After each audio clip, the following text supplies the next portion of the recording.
Yeah? Yes. Hare Krishna, my dear devotees, all glories to Srila Prabhupada ki jai. Hare Krishna, Krishna Krishna, Hare Hare, Hare Rama, Rama Rama, Hare Hare. Chant Hare Krishna and be happy, Hare Bol. So today we're hearing from Canto chapter 5, text number 2 of the Srimad Bhagavad Gita. And this verse says, Shri Bhagavan Uvacha. In other words, the Supreme Lord says, Sannyasa karma yogascha nishreyasya karav ubo tayostu karma sannyasat karma yoga visisyate. The translation to the Sanskrit is the following. The personality of Godhead replied, the renunciation of work and work in devotion are both good for liberation, but of the two, work in devotional service is better than renunciation of work. Purport by His Divine Grace, A.C. Bhaktivedanta Swami Srila Prabhupada.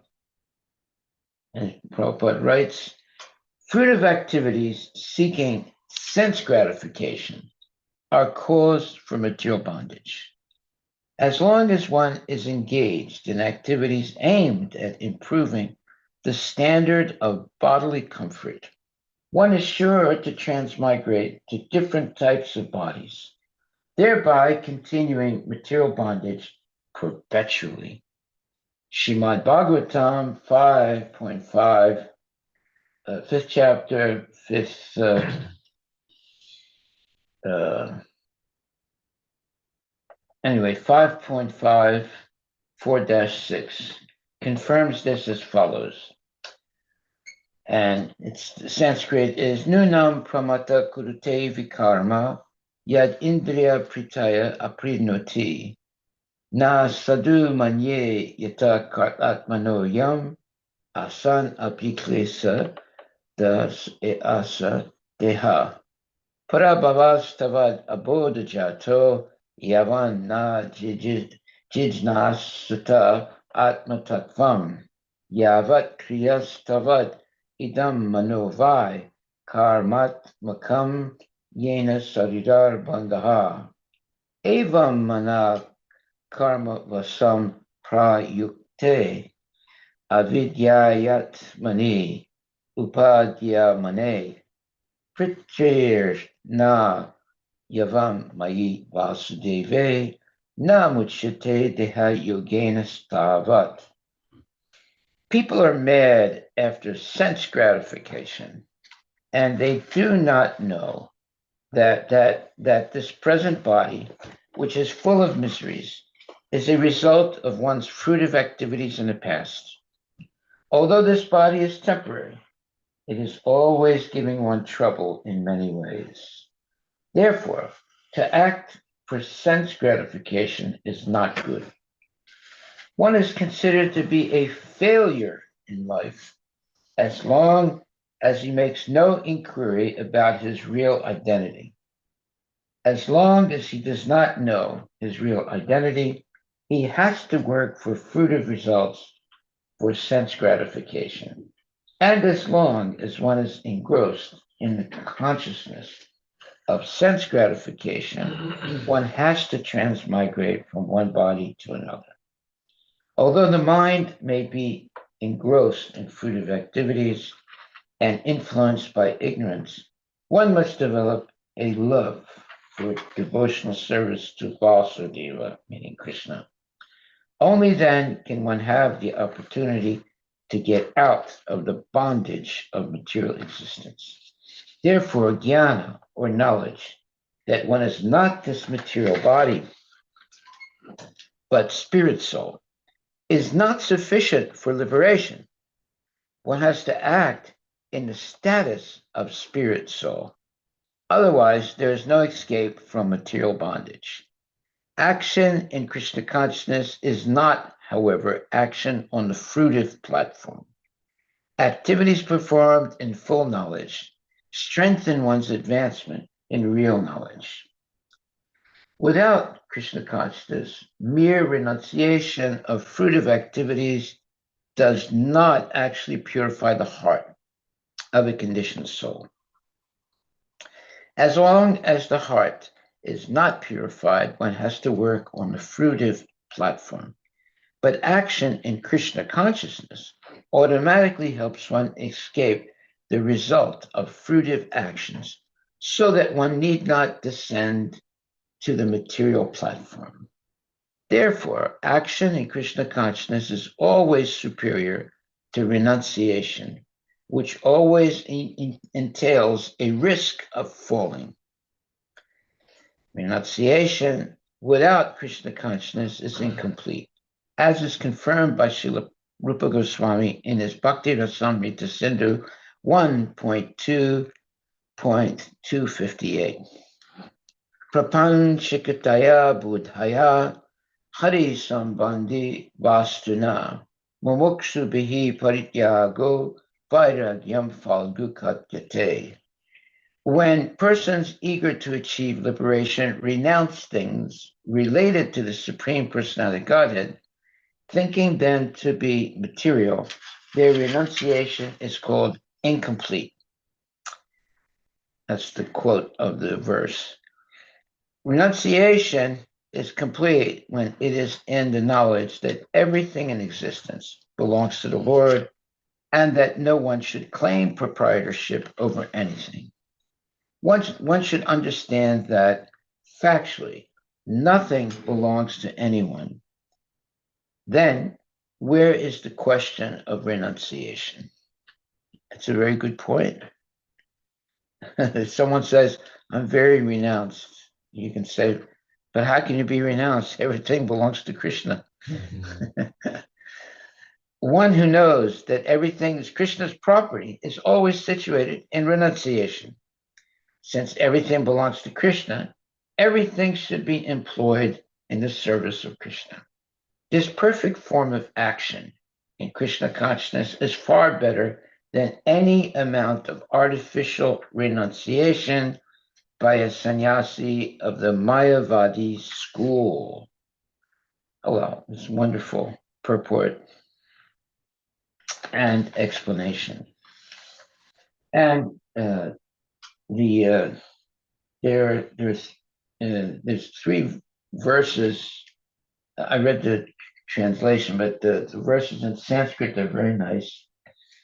It says, Nunam pramata kurute vikarma yad indriya pritaya aprinoti nasadu manye yata atmanoyam asan abiklesa klesada asadeha para babas tavad abodajato yavan na jignasata atmatatvam yavat kriyas tavad idam manovai karmanatmakam yena salidar bandaha evam mana karma visham vasam prayunte avidyayat mani upadi yamane pritir na yavan mai vasudeve na muchyate deha yogena tavat. That's a very beautiful Sanskrit, very poetic. And the translation again is, people are mad after sense gratification, and they do not know that this present body, which is full of miseries, is a result of one's fruitive activities in the past. Although this body is temporary, it is always giving trouble in many ways. Therefore, to act for sense gratification is not good. One is considered to be a failure in life as long as he makes no inquiry about his real identity. As long as he does not know his real identity, he has to work for fruitive results he has to work for fruitive results for sense gratification. And as long as one is engrossed in the consciousness of sense gratification, one has to try and transmigrate from one body to another. Although the mind may be engrossed in fruitive activities and influenced by ignorance, one must develop a love for devotional service to Vasudeva. Only then can one have the opportunity to get out of the bondage of material existence. Hare Krishna, Krishna Krishna, Hare Hare Rama Rama, Hare Hare. So it's a wonderful verse in purport. And the verse again says, the personality of Godhead replied. Well, let's see, replied why? Because the first verse says, Arjuna Uvacha. Arjuna said, Sanyasam Karmana Krishna Punar Yoga Cha Samsasi Yat Shriya Itayor Ekam Tan Me Bruhi Su Nishchitam. Arjuna said, Oh Krishna, first of all, you ask me to renounce all work. And then again, you recommend work with devotion. Now, will you kindly tell me definitively which of the two is more beneficial? Well, obviously, work with devotion is more beneficial. Anyway, now in this second verse, says the personality of Godhead replied, the enunciation of work and work and devotion are both good for liberation. But of the two, work in devotional service is better than renunciation of work. Okay, so now we got the message. Work in devotional service. Okay, so I think it's pretty clear what this verse is talking about. Even though the purport is pretty long, there's some very good takeaways in this purport. And it says,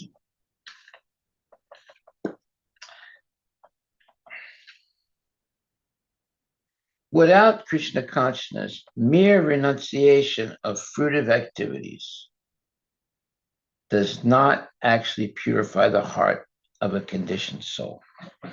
That's a profound statement. Mere renunciation of fruitive activities does not actually purify the heart of a conditioned soul. As long as the heart is not purified, one has to work on the fruitive platform. But action in Krishna consciousness automatically helps one escape the result of fruitive action so that one need not descend to the material platform. Okay, well, there it is. That's the takeaway. Action in Krishna consciousness automatically develops one escape. It only developmentally helps one escape the result of fruitive action so that one need not descend to the material platform. So that means we should be always engaged in action in Krishna consciousness. Therefore, action in Krishna consciousness is always superior to the renunciation. Well, the Mayavadis, they renounce. Devotees, they continually are engaged in action of Krishna consciousness, serving the Lord with love and devotion.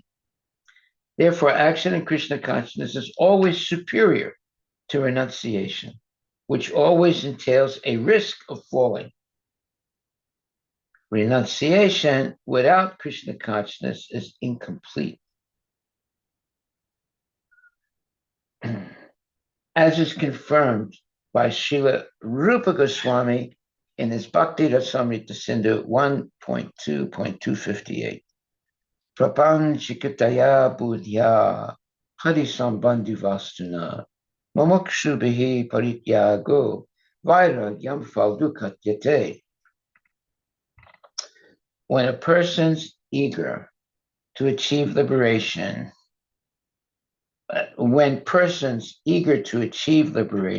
renounce things related to the Supreme Personality of Godhead, thinking them to be material, their renunciation is called incomplete. Renunciation is complete when it is in the knowledge that everything in existence belongs to the Lord and that no one should claim proprietorship over anything. one should understand that factually nothing belongs to anyone. Then, where is the question of renunciation? Yeah, if you don't belong, if you don't own something, how can you renounce it, right? One who knows that everything is Krishna's property is always situated in renunciation. Since everything belongs to Krishna, everything should be employed in the service of Krishna. This perfect form of action in Krishna consciousness is far better than any amount of artificial renunciation by a sannyasi of the Mayavadi school. So the main takeaway here is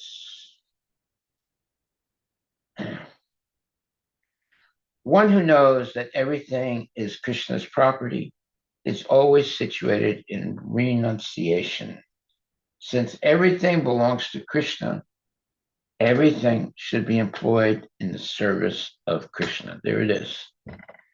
Very profound statement, and it's our takeaway for today. Since everything belongs to Krishna, everything should be employed in the service of Krishna. There you go. You don't say, well, I'll give this to Krishna, but I'll give this to myself. No, everything belongs to Krishna, so everything should be used in the service of Krishna. Okay, any questions about chapter 5, text number 2?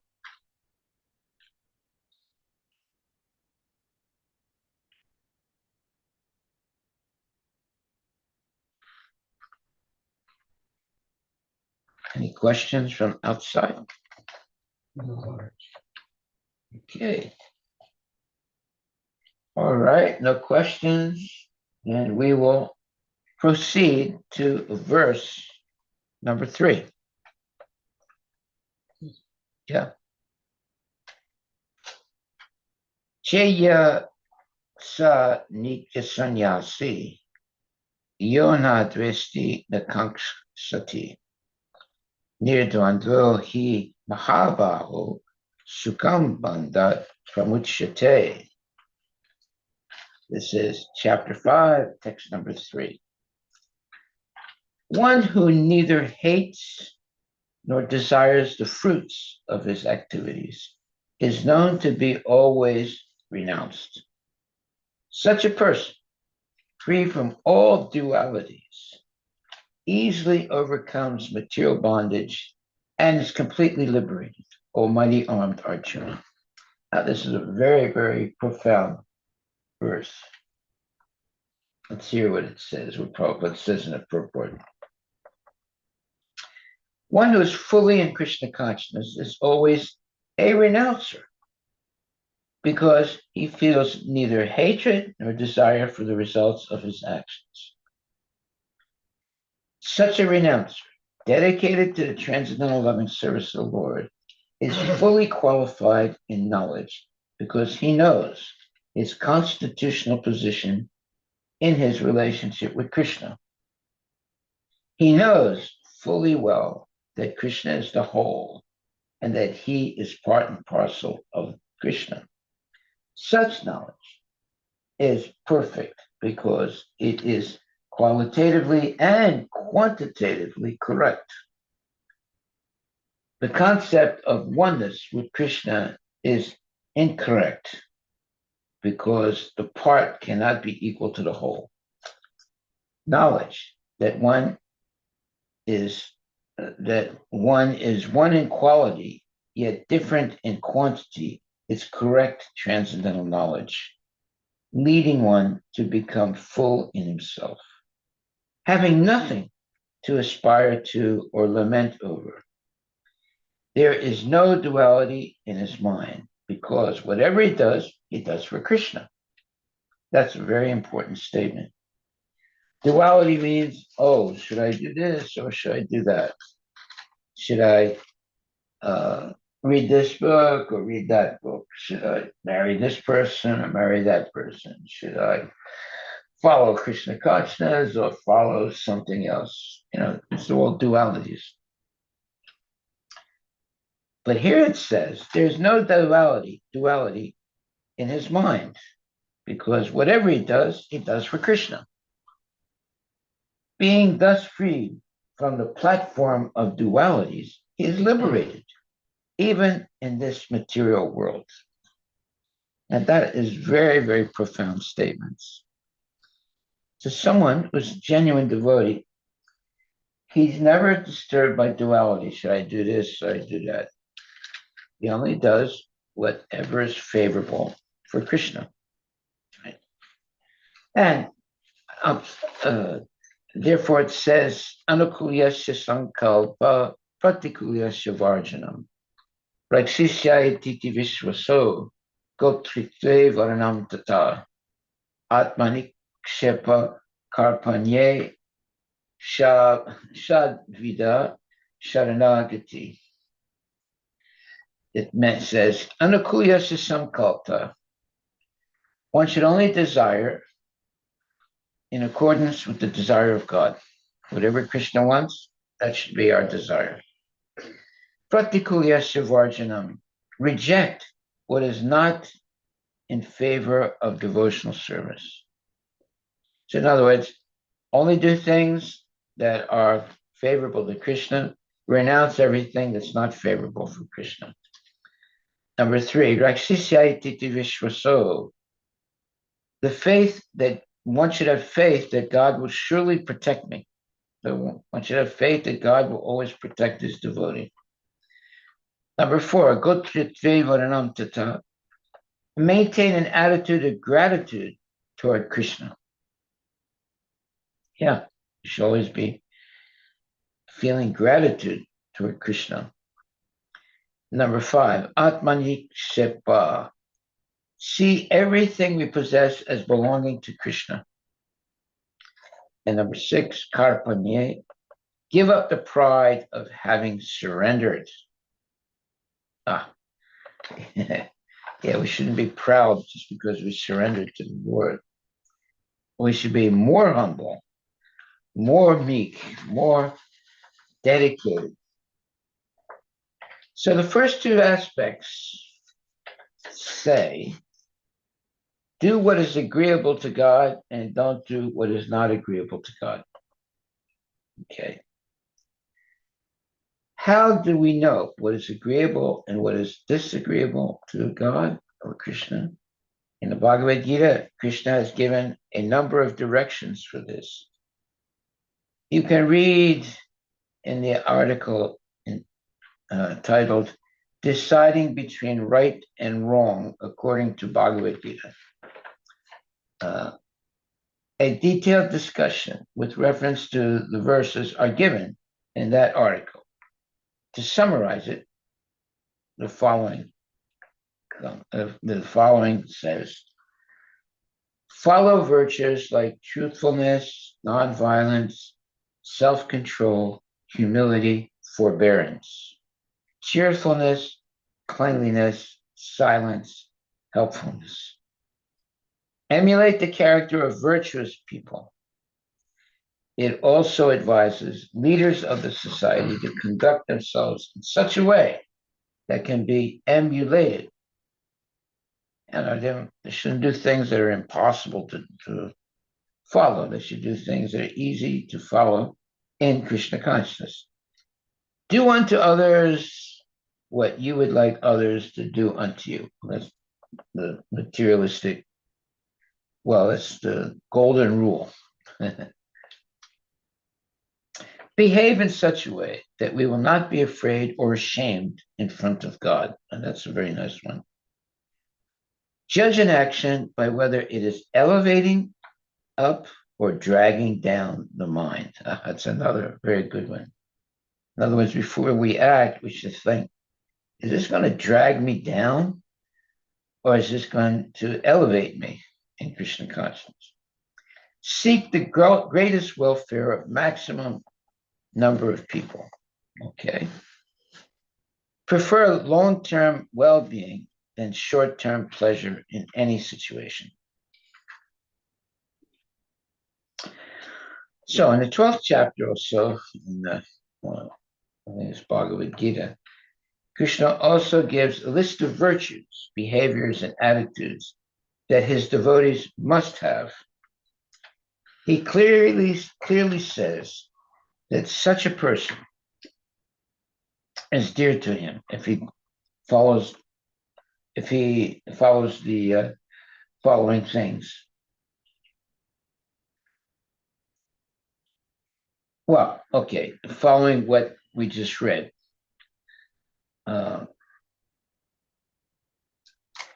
If a person focuses on what is agreeable to God, who will take care of his needs?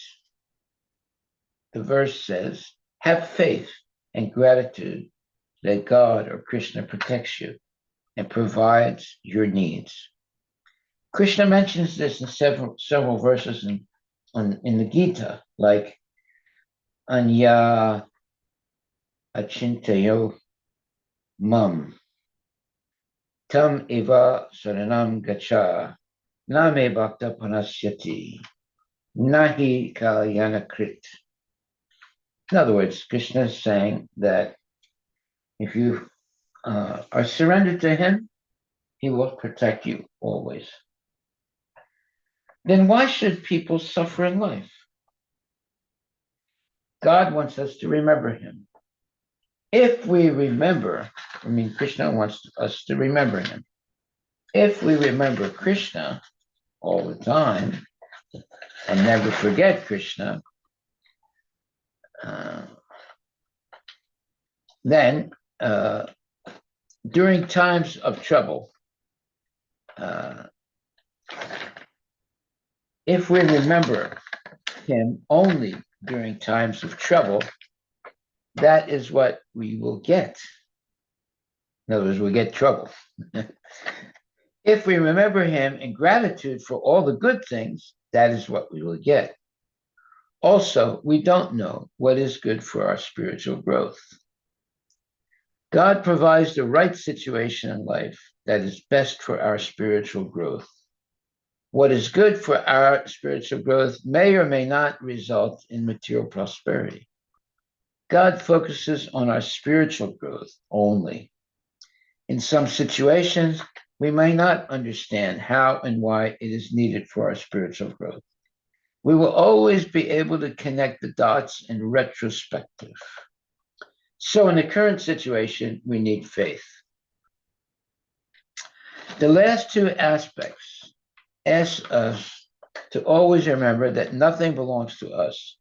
Everything belongs to God.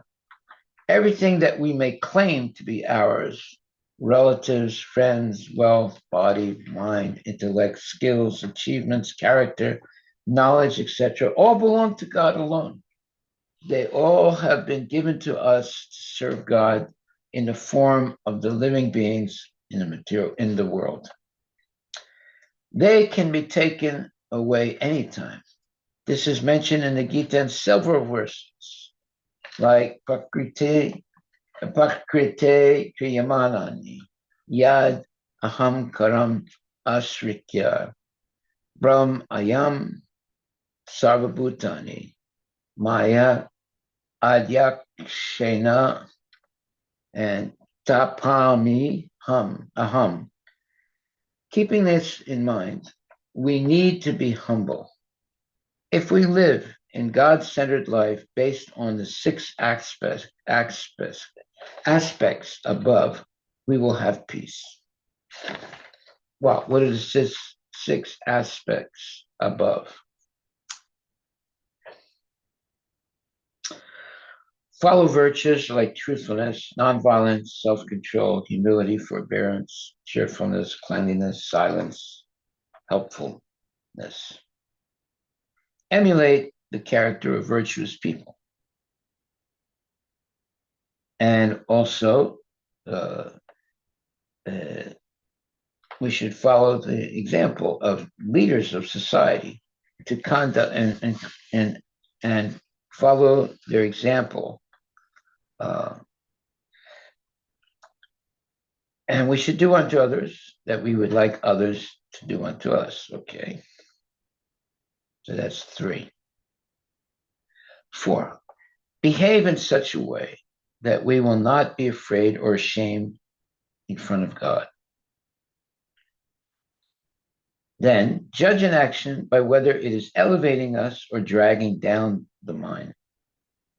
Then, seek the greatest welfare of maximum number of people. And last, prefer long-term well-being than short-term pleasure in any situation. So that's 1, 2, 3, 4, 5, 6, 7 points. Okay, so all of this is to help us be genuine devotees of the Lord. So then there's the process of surrender to Krishna, which is explained in the Hari Bhakti Vilasa. Anukulyasya sankalpa pratikulyasya varjanam praksisyayati vishvaso gopritve varanam tata atmanikshepakarpanye sadvida saranagati. What time is it? Okay, almost finished. According to the devotional process, one should simply accept such religious principles that will lead ultimately to the devotional service of the Lord. One may perform a particular occupational duty according to his position in the social order, but if by executing his duty one does not come to the point of Krishna consciousness, all his activities are in vain. Anything that does not lead to the perfectional stage of Krishna consciousness should be avoided. One should be confident that in all circumstances, Krishna will protect him from all difficulties. There is no need of thinking how one should keep the body and soul together. Krishna will see to that. One should always think himself helpless and should consider Krishna the only basis for his progress in life. As soon as one seriously engages himself in devotional service to the Lord in full Krishna consciousness, at once he becomes freed from all contamination of material nature. There are different processes of religion and purificatory processes by cultivation of knowledge, meditation in the mystic yoga system, etc. But one who surrenders unto Krishna does not have to execute so many methods. That simple surrender unto Krishna will save him from unnecessarily wasting time. One can thus make all progress at once and be freed from all sinful reactions. One should be attracted by the beautiful vision of Krishna. His name is Krishna because he is all attractive. One who becomes attracted by the beautiful, all-powerful, omnipotent vision of Krishna is fortunate. There are different kinds of transcendentals. Some of them are attached to the impersonal Brahman vision. Some of them are attracted by the super soul feature, etc. But one who is attracted to the personal feature of the Supreme Personality of Godhead, and above all, one who is attracted by the Supreme Personality of Godhead as Krishna himself, is the most perfect transcendentalist. In other words, devotional service to Krishna in full consciousness is the most confidential part of knowledge. And this is the essence of the whole Bhagavad Gita. Karma yogis, empiric philosophers, mystics, and devotees are all called transcendentalists, but one who is a pure devotee is the best of all. The particular words used here, ma sucha, don't fear, don't hesitate, don't worry, are very important. One may be perplexed as to how one can give up all kinds of religious forms and simply surrender unto Krishna, but such worry is useless.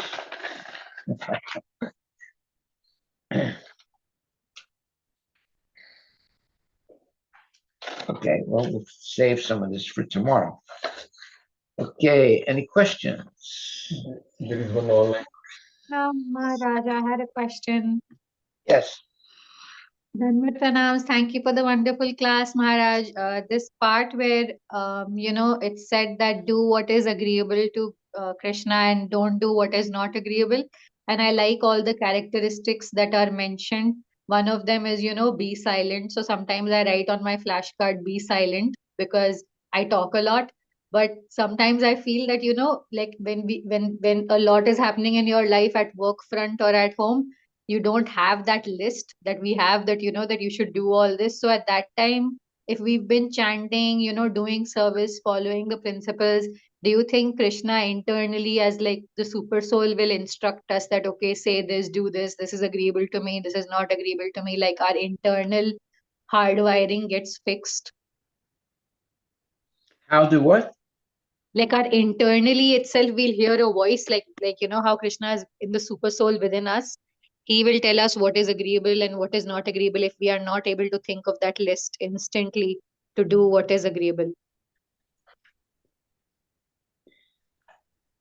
Well, it's a question of knowledge. When you say what is agreeable, well, when you perform devotional service to Krishna without any material, excuse me, motive, that's agreeable to Krishna. Okay. So it's, as long as you keep that in mind, you're not confused. You'll do whatever is bona fide service in the service to Krishna. So that's agreeable. So you can tell if you're engaged in bona fide devotional service to Krishna or not. Mm-hmm. So it's not a complicated issue. It's not something that, oh, there's a gray area. No, Right. you will understand Okay. by using every minute in your life thinking of Krishna, serving Krishna, talking about Krishna, hearing about Krishna, taking prasadam that's offered by Krishna, coming on Sankirtan and chanting the holy names of the Lord, chanting your rounds, Hare Krishna, Krishna, Krishna Krishna, Krishna, Hare Hare Hare, Hare, Hare Hare Rama, Rama, Hare Hare Rama, Rama Rama, Rama, Rama Hare Hare. Rama, Hare. Taking initiation and making vows, no meat eating, no gambling, no illicit sex, no intoxication. Always chant your rounds, 16 good rounds every day, minimum. Eat only prasadam, associate with genuine devotees, avoid the association of non-devotees, and go on Sankirtan whenever you get a chance. So if you follow these self-evident activities, you'll never be confused. If you are confused, then you simply ask a, let's say, more experienced devotee to help you. Go ahead. No, I just saying thank you, Maharaj. Thanks. You're welcome. Hare Krishna. Hare Krishna. Hare Krishna. Chant Hare Krishna and be happy. Hare Krishna, Hare Hare Krishna, Krishna, Krishna Krishna Krishna, Krishna, Hare Hare Hare. Hare, Hare Rama, Hare Rama, Rama Rama, Hare Hare. Everything is based on the holy names of the Lord and this Hare Krishna Maha Mantra. If we're always thinking of Krishna and chanting the glories of Krishna by chanting the Hare Krishna Maha Mantra, you have nothing to worry about. If you're not doing that, then you become confused, then you become doubtful, then you might even fall down. So we should never be doubtful. We should never be confused. When in doubt, that my Latin teacher, I was studying Latin language, right? And my teacher always used to say, when in doubt, do the right thing. So yeah, when we're in doubt, the right thing is to chant Hare Krishna. So you go in the place where it's quiet and you start chanting and you keep chanting until your doubts go away. You see? And I do that sometimes when there's a very difficult situation or someone insulted me or something like that, I'll just sit down somewhere and chant until my mind becomes very peaceful, right? Now, I haven't had to do that for a long time now, by Krishna's mercy. But if you have those difficult times, then you just sit down and keep chanting Hare Krishna until all your doubts, fears, anxieties go away. It might be 1 hour, or it might be a whole day, but eventually they'll all go away by your chanting, and you'll feel very confident because Krishna is in your heart and he's going to help you. We have to have that faith. And Krishna promises that he's going to help his devotee. So if you're not committing any sinful activities, then Krishna is going to help you. If you are committing sinful activities, you should stop immediately. No meat eating, no gambling, no illicit sex, no intoxication, no insulting people, no using bad language. And give up all those things. Then life will be very, very nice, very gentle, very, very, very happy. Right? People who don't commit sinful activities are usually very happy people, even if they're karmis. But even the karmi that doesn't, get into arguments, doesn't use bad language, doesn't lie, doesn't cheat, they're relatively happy. Our happiness is better than that because we have other reasons to be happy. That is, chanting the holy name of the Lord, knowing that if we keep chanting, Krishna will always protect us. Right? So that should give us confidence that Krishna will always protect his devotee.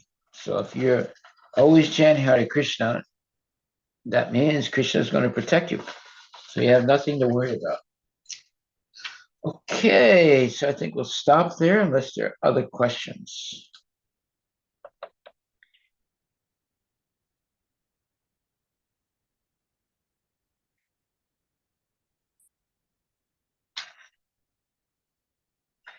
So our takeaway is the following.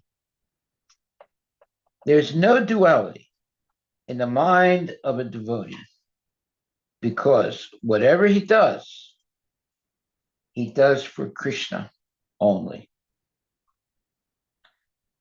Duality means, should I do this or should I do that? But if there's no duality in the mind of the devotee because he only does things for Krishna. So he doesn't have this duality. Should I do this or should I do that? I should always be doing whatever Krishna wants me to do, which is chant my rounds, follow the regulative principles, eat only prasadam. So therefore, there's no duality in the life of a devotee. In material life, there's always duality. Should I marry this person or that person? Should I work for Amazon or should I work for Elon Musk? Should I do this? Should I do that? So people are overwhelmed by dualities. Should I live in the United States or should I go back to India? It's terrible, right? But in Krishna consciousness, we don't have duality. We should only. Why? Because our whole life is dedicated to serving Krishna. So there's no duality. We know exactly who we are and exactly what our real purpose in life is to please Krishna by our devotional service. So there's no confusion.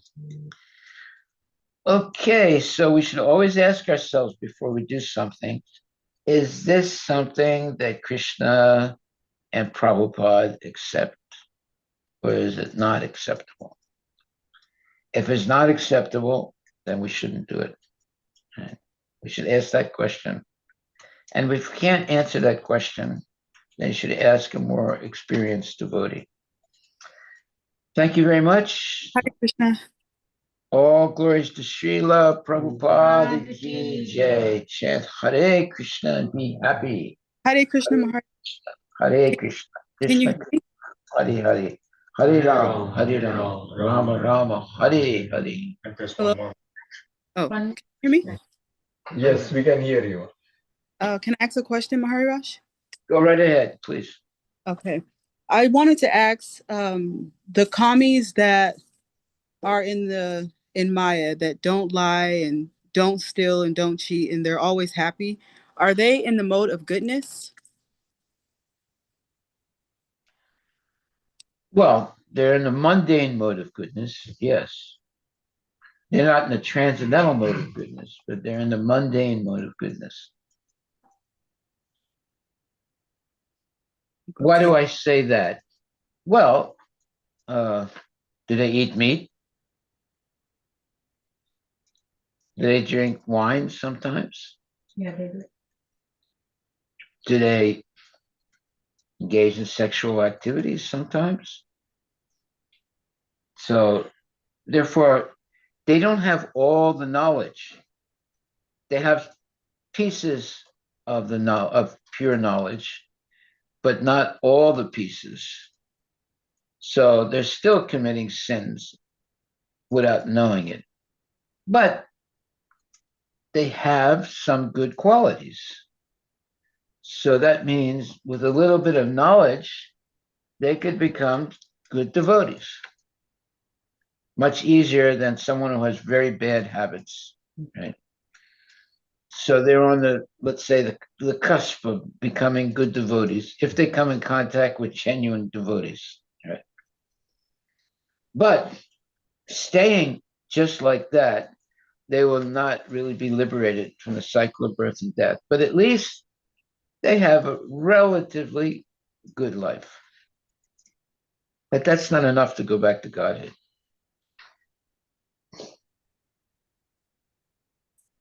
Thank you, Maharaj. Hare Krishna. Hare Krishna. All right, my dear devotees. Oh, you have a question? Okay, go ahead. Maharaj, you had mentioned that we need not to worry because Krishna is protecting us. Yeah. But you worry sometimes. So I keep telling you, don't worry. So we have faith, we don't worry, but in some situation like which we are not able to control, some worry comes because the faith is not that strong in that statement. So how to build that firm faith that even though situation is more than You have to associate with people that have firm faith.